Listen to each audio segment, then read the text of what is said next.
Baik, Bismillahirrahmanirrahim. Assalamualaikum warahmatullahi wabarakatuh. Eh, Selamat malam teman-teman. Kami dari kelompok 3 kelas B mata kuliah Keamanan Manusia akan mempresentasikan policy brief kami yang berjudul Kebijakan Food Estate di Indonesia.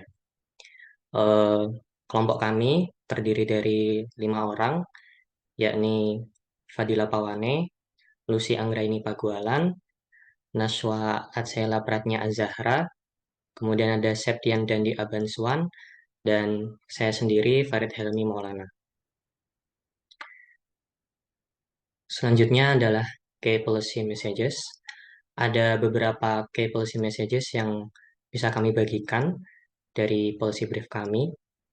Yang pertama adalah pemerintah Indonesia mengeluarkan kebijakan food estate sebagai respon terhadap peningkatan populasi yang pesat dan adanya tantangan global seperti perubahan iklim. Kebijakan food estate berfokus pada peningkatan produksi pangan, optimalisasi pemanfaatan lahan, dan upaya mencapai keberlanjutan di sektor pertanian.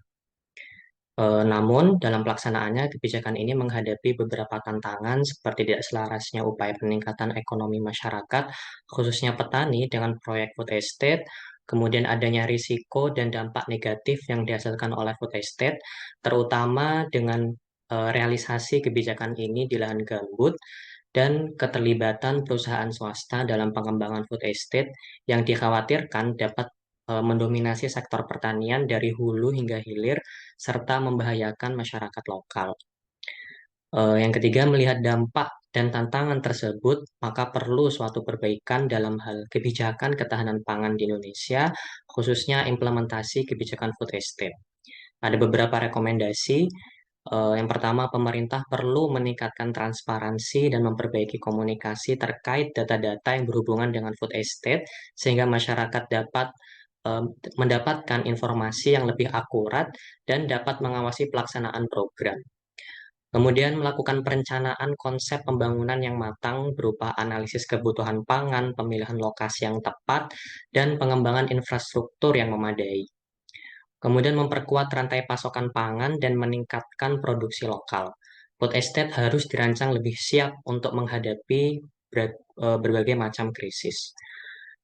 Kemudian melakukan evaluasi dan perbandingan kebijakan food estate antara pemerintah sebelumnya dan saat ini sehingga dapat memberikan suatu wawasan penting untuk peningkatan implementasi program. Dan yang terakhir, pemerintah perlu melakukan tindakan atau strategi adaptasi terhadap ancaman seperti perubahan iklim atau ancaman lainnya sebagai antisipasi krisis pangan. Untuk penjelasan yang lebih lanjut dan lebih rinci akan dijelaskan oleh teman-teman saya yang lain. Oke, di sini saya akan menjelaskan bagian pendahuluan. Jadi sebagai salah satu negara agraris terbesar di dunia, Indonesia ini terus berkomitmen untuk mencapai ketahanan pangan dan keamanan pangan. Pemerintah Indonesia menanggapi peningkatan populasi yang pesat dan tantangan global terkait perubahan iklim dengan menerapkan kebijakan strategis. Salah satunya adalah kebijakan food estate yang memfokuskan perhatian pada peningkatan produksi pangan, mengoptimalkan pemanfaatan lahan, dan mencapai keberlanjutan sektor pertanian. Kebijakan food estate ini mencakup berbagai inisiatif dan tindakan strategis untuk mencapai ketahanan pangan yang berkelanjutan. Tujuan ketahanan pangan nasional bergantung pada peningkatan produktivitas sektor pertanian, investasi dalam teknologi pertanian modern, dan pengembangan kawasan pertanian terpadu. Nah, dalam situasi seperti ini, penting untuk mempelajari aspek-aspek yang penting dari kebijakan food estate ini, untuk melihat bagaimana hal itu akan berdampak pada ekonomi, lingkungan, dan juga masyarakat lokal. Analisis menyeluruh terhadap implementasi dan juga hasil kebijakan ini dapat memberikan wawasan yang berharga tentang kemungkinan keberhasilan, tantangan yang dihadapi, peluang untuk perbaikan, dan juga peningkatan kebijakan di masa mendatang. Selanjutnya akan dilanjutkan oleh teman saya. Sebagai salah satu negara yang mempunyai jumlah penduduk terbesar keempat di dunia, permasalahan ketahanan pangan menjadi salah satu yang penting bagi Indonesia. Apalagi keadaan dunia yang semakin tidak stabil membuat negara-negara harus bisa mandiri secara pangan, sehingga tidak terlalu bergantung pada negara lain dalam sektor impor pangan. Ditambah, Indonesia yang dijuluki sebagai negara agraris, yang sebagian besar penduduk Indonesia adalah petani. Sehingga pada hakikatnya Indonesia tidak boleh terjadi kekurangan pangan. Namun pada faktanya masih ada masyarakat di Indonesia yang masih mengalami kekurangan pangan. Pemerintah mencoba melakukan investasi guna meminimalisir angka ketidakcukupan pangan yang terjadi di Indonesia dengan cara mengeluarkan kebijakan food estate. Kebijakan food estate pada dasarnya sudah pernah dijalankan oleh Presiden Soeharto kala itu dengan program Mega Rice Project dan program beras terpadu Merauke Estate yang diluncurkan pada masa Presiden Susilo Bambang Yudhoyono. Menurut Rosman, food estate adalah kawasan pertanian yang mempunyai skala yang luas dengan tujuan menghasilkan bahan pangan yang dibutuhkan oleh masyarakat. Dengan adanya program ini diharapkan bisa memberikan pemberdayaan bagi para petani dan bisa meningkatkan program padat karya pada bidang pertanian. Pemerintah meluncurkan program estate pada tahun 2020 dengan ditandainya Peraturan Menteri Lingkungan Hidup dan Kehutanan Nomor 24 Tahun 2020 yang telah mengizinkan kawasan hutan untuk dijadikan program food estate. Meskipun pembangunan food estate tidaklah mudah, tetapi program ini pada hakikatnya mencoba menanggulangi permasalahan ketidaksediaan pangan Indonesia. Terima kasih, saya kembalikan kepada moderator. Di sini kebijakan pemerintah Indonesia mengenai pengembangan food estate bertujuan untuk mengatasi tantangan yang dihadapi oleh sektor pertanian dan menjaga ketahanan pangan jangka panjang. Nah, kebijakan food estate ini melibatkan pengembangan perkebunan pangan skala besar yang dapat memberikan dampak positif dan negatif terhadap lingkungan, perekonomian, dan masyarakat lokal. Nah, ada beberapa aspek yang diperhatikan oleh pemerintah dalam rangka pengembangan kebijakan food estate ini. Nah, ada 6 poin di sini dan yang pertama adalah responsibility atau tanggung jawab. Nah, tanggung jawab pelaksanaan proyek food estate ini berada pada beberapa kementerian. Salah duanya termasuk Kementerian Pertahanan dan Kementerian Pertanian sebagai eksekutor. Nah, yang kedua adalah kawasan sasaran. Kawasan sasaran yang ditetapkan untuk pengembangan lumbung pangan seringkali berlokasi di kawasan dengan kondisi lingkungan yang sesuai untuk pertanian. Yang ketiga, ada pendanaan dan perizinan. Implementasi proyek food estate memerlukan pendanaan dan perizinan yang memungkinkan melibatkan keterlibatan berbagai lembaga pemerintah dan mitra sektor swasta. Nah, yang keempat, ada dampak positif. Food estate berpotensi meningkatkan produksi pangan dalam negeri, meningkatkan gizi bagi masyarakat yang kekurangan gizi, dan memberikan peluang pendapatan yang lebih setara. Yang kelima adalah kemampuan beradaptasi. Program food estate dapat disesuaikan dengan konteks yang berbeda sehingga memungkinkan adanya fleksibilitas dalam implementasi dan potensi keberhasilan di berbagai wilayah. Nah, yang keenam ada komoditas. Komoditas spesifik yang dibudidayakan di setiap wilayah di mana program dilaksanakan dapat bervariasi tergantung pada lingkungan setempat dan permintaan pasar.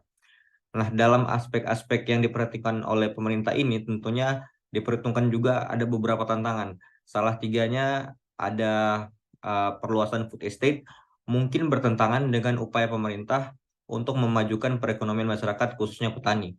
Selanjutnya adalah pengoperasian food estate di lahan gambut yang terdegradasi mempunyai risiko dampak negatif tingkat sedang hingga tinggi terhadap lingkungan dan masyarakat lokal. Nah, yang terakhir, keterlibatan perusahaan swasta dalam pengembangan food estate dapat mendominasi pertanian dari hulu hingga hilir, sehingga berpotensi menimbulkan konsekuensi negatif bagi masyarakat lokal. Mungkin itu dari saya kembalikan ke moderator.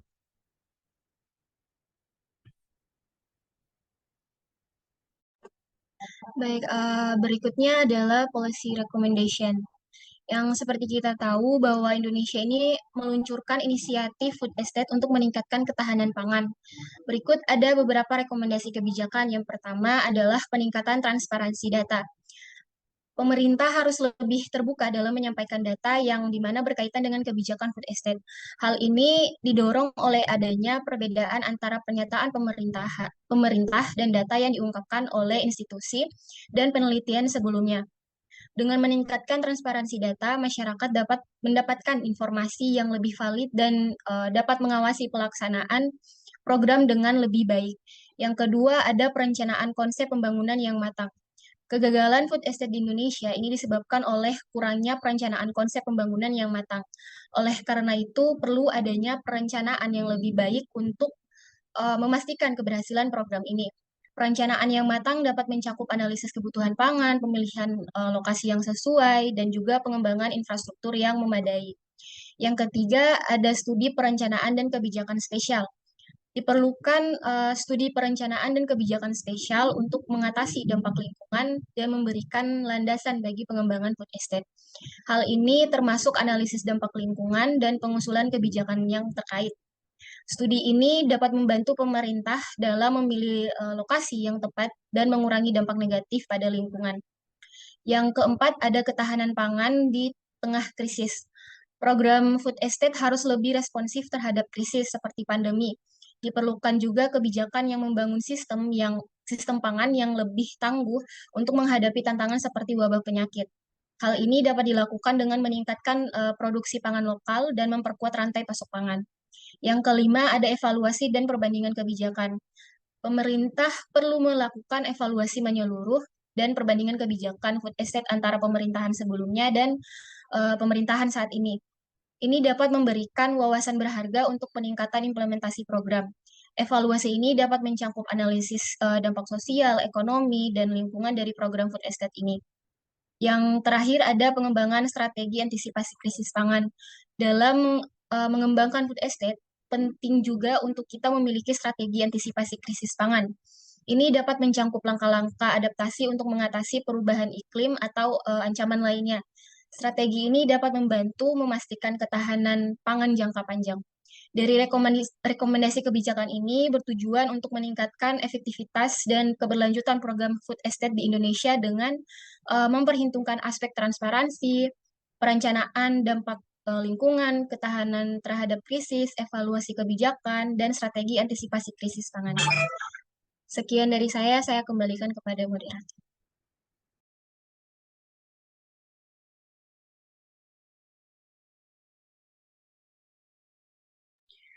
Ya, baik. Terima kasih. Dan demikian presentasi dari kelompok kami. Terima kasih atas perhatiannya. Kurang lebihnya mohon maaf. Wassalamualaikum warahmatullahi wabarakatuh.